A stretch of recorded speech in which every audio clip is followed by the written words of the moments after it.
Welcome to this edition of Health Talk. My name is Julianne Raftery, and today I'm joined by Dr. Fred Sylvester. Hey, thanks. And we're going to be talking about vertigo. So first, what is vertigo? I think it was a song from Pink Floyd. No, I'm just kidding. No, in all seriousness, vertigo is a medical condition that is really about fake motion. It comes in two different forms. It's objective or subjective vertigo. Subjective vertigo is basically where you feel you are spinning. And objective vertigo is going to be where you feel that you're stable, but the room is moving around you at this point. So it has a prevalence of about 1% of Americans will have to seek some type of medical treatment for vertigo per year. Okay.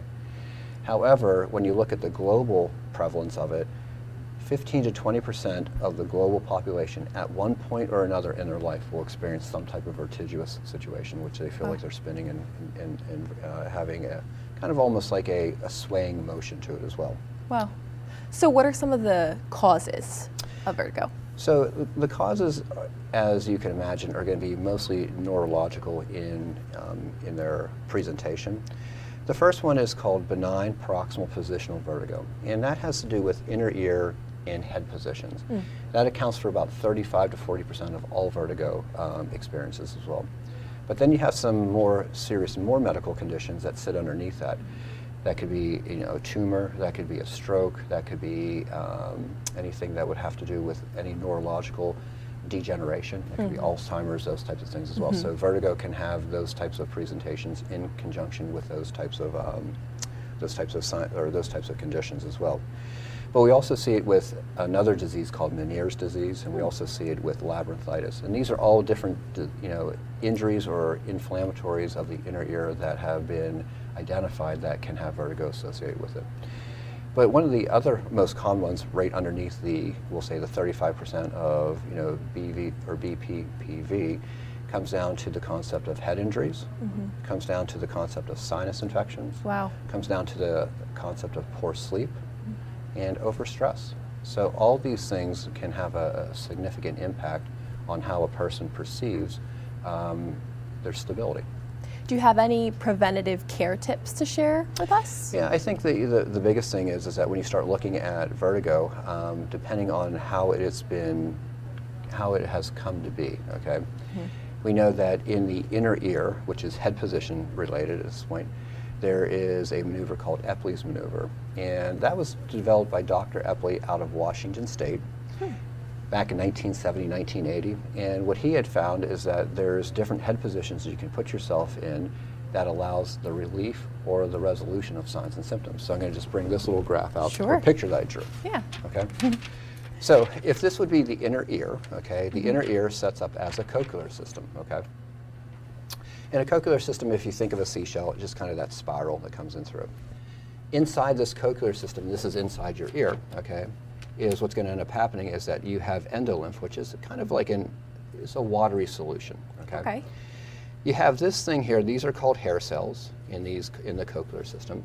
And hair cells would be very similar to thinking of seaweed that would grow up to the surface of a lake, okay? And if you watch that as the waves roll over it, the seaweed just kind of undulates nice and easy back and forth, right? That's how this is supposed to happen. When you turn your head left or right or up or down, the hair cells in the inner ear are supposed to kind of go back and forth nice and easy, and that's how you maintain balance. Oh, okay. However, sometimes this becomes dysfunctional, and the way it becomes dysfunctional is there's this thing called otoliths. And otoliths are nothing more than what we call stones, or what most people refer to as crystals, okay? Crystals in the inner ear are usually a result of past infections or current infections, and it's the waste product that is being developed from them, and it's not being cleared through the ear or through the lymph system. So what happens is now, instead of these hair cells looking nice and, we'll say, straight, they get these little otoliths sitting on top of them. It's almost like a lollipop, right? Yeah. So now all of a sudden when you turn left or right or up and down, instead of these hair cells going nice and easy back and forth, they slam down. And when they slam down, that rocks your world, and it gives you the whole concept of vertigo. Yeah. That will tie into your eye motion, and your eyes will start to have a thing called nystagmus. It'll start to flick back and forth. And what's happening is your eyes are looking for something now to kind of center on so they can actually fixate and help you balance yourself out. Right. So understanding this is very important to understanding what Dr. Epley was trying to do.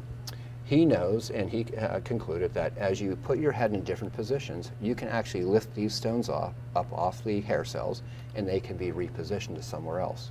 And if they're repositioned to an area that doesn't have any hair cells, or they actually go and are extruded out, then the chances that you have a resolution to vertigo is very high. Wow. Okay.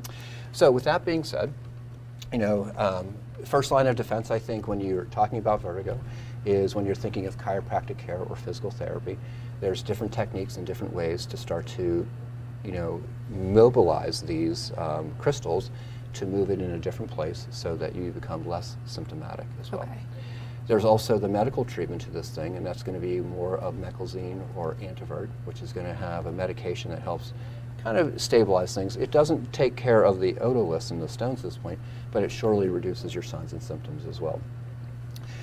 Some of the cautions that we have to throw out there is, though, if you have vertigo and you have it in combination with some other signs and symptoms, you need to seek immediate care, emergency room, that type of stuff. So if you have vertigo, which means you feel like you're swaying or feel like you're going to pass out, or if you have a fever in combination with that, or if you have difficulty speaking, slurring words, or swallowing, those types of things, those could be signs of a more red flag system of maybe a stroke going on, a different, more underlying neurological condition that needs to be much more evaluated. Yeah. So benign vertigo is a lot different than some of we'll say, the deeper medical conditions that could be played as. Okay. So I always think that if you have vertigo, first, chance that you need to do is you always need to seek some type of medical attention, whether that's through chiropractic or that's through your family doctor at this point, or to the emergency room. You have to be able to identify if this is just benign or if this is something a little bit more significant and severe. Would you say the recovery period is lengthy, short? How does that look? So the treatment plan would be coming off the concept that you would do multiple visits over a short period of time. And that short period of time would have an emphasis on rehab, and that would start to create some stability and the proper movement in the reposition of these otoliths or these crystals. With that, it gives you a comprehensive treatment plan that allows a person to return back to full optimal function in life. So this is demonstrating what Dr. Epley had constructed and formulated as a protocol to treat benign positional vertigo.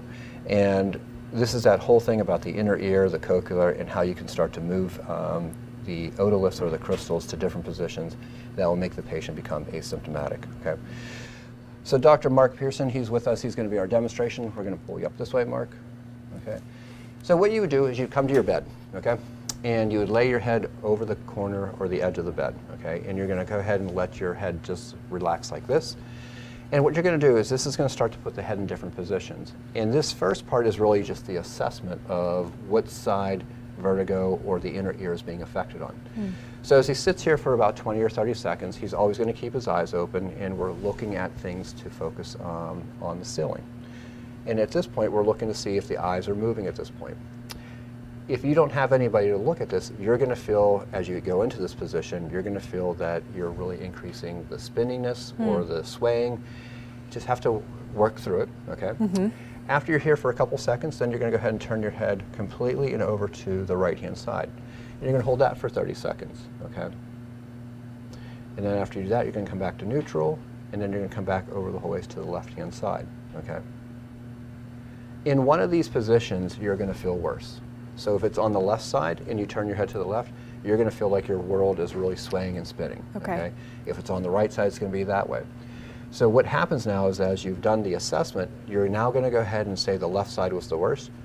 This patient here is going to lay on their left side with their hand or their head hanging over the side. So you're going to come over this way, and you're going to come up here like this. And just as you are in your bed, you could use this on your couch. You're going to just let your head hang like this. And this is your position for 1 minute, okay? When you're doing these types of positions, you're always going to make sure that your eyes are open, because once you start to feel like you're spinning and that type of thing, your eyes are going to start to flick back and forth. And they are looking for something to focus on. If your eyes are closed, that intensity becomes even worse. Wow. So our natural intuition is to close our eyes. We have to work against that, okay? After he's done with this position for 60 seconds, he will come back onto his back. Okay, you're going to come right back to your back. Head's going to be here just ever so slightly for about maybe 5 seconds. And then what you're going to do is you're going to pull yourself directly up on your bed, and you're going to let your head become neutral right to here. And you're going to lay here for 1 minute, okay? In this minute, you're letting everything starting to settle, okay? Now, when this person and this patient goes to get up, we know that the left side is more problematic. So what he will do is he will automatically get up on his right side.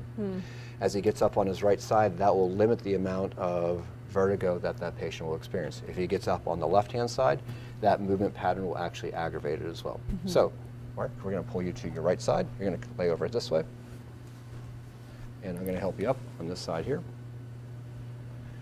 Once he comes into this position here, he's going to have both feet firmly on the floor. He's going to be chin up, chest up, and he's going to find something on the wall to focus on. The grounding of the feet is what starts to give us most of our balance, and the focus on some distant point allows us to have a more focused approach where the eyes are not spinning anymore. Sit there for about a minute, and then you go ahead and get up very slowly, and you go on with your day. So about how many sessions would you say it takes to fully feel better? It depends. You know, if the patient has 1 million of these crystals, it can take, you know, a length of time. If they have 5 or 10 of them, it takes 1 session. So depending on the intensity and depending on where the concentration of the crystals are, determines how quickly or how long it takes for a person to recover. Okay. Thank you, Fred. Do you have any other closing remarks for us? Vertigo can be very debilitating. And so if anybody that has it, or you have a family member or a friend that has it, let them know that we treat this very, very effectively. And if you are not a candidate for our care, we have the appropriate referral system. So we're a great point of contact for the initiation of vertigo. We treat it very successfully, and in that, it allows us to move that patient and return them back to a more optimal functional life. Well, thank you for being here today. Absolutely. I appreciate it. Good day and good health. Thank you.